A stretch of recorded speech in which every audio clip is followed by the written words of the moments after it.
справишься. Инпут 10 бесплатных игр и шанс выиграть джекпот на сумму более полумиллиона лев от национальной лотереи. Гель с 3 активными компонентами и 4 видами воздействия. $1 гел. Наслаждайтесь жизнью без... Un somn liniștit întreaga noapte. Iubim purticile. Un scutec Pampers egal o noapte uscat. Și confort întreaga zi. Răsfățatule, bucură-te de confort cu pantofii Arch Fit de la Skechers. El poți cu tehnologia PureZyme curăță impecabil și igienizează. A nu se lăsa la îndemâna copiii. Funcționare a organismului. Pentru o viață lungă și sănătoasă, consumați vitaminele efervescente Sana Plus. Ariel poți și economisești până la 60% la energie. Ariel Extra Clean Power. A nu se lăsa la îndemâna copiilor. Tament, citiți cu atenție prospectul. Dacă apar manifestări neplăcute, adresați-vă medicului sau farmacistului. Яркие цвета от АБЦ. АБЦ.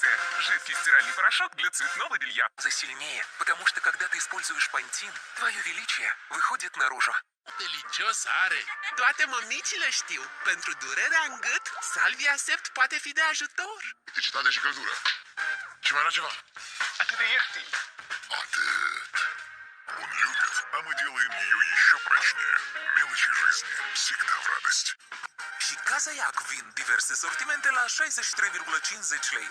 Kaufland. Consumul excesiv de alcool dăunează grav sănătății. În doar 7 minute, descarcă aplicația mobilă MyUte sau aplica credit.md.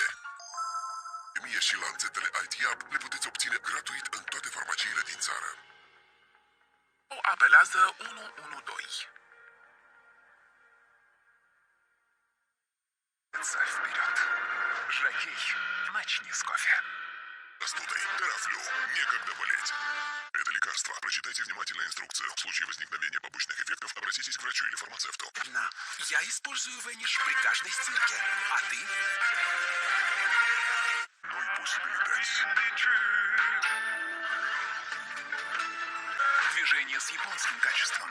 Начало. Perfect! Curățenia perfectă înseamnă Persil.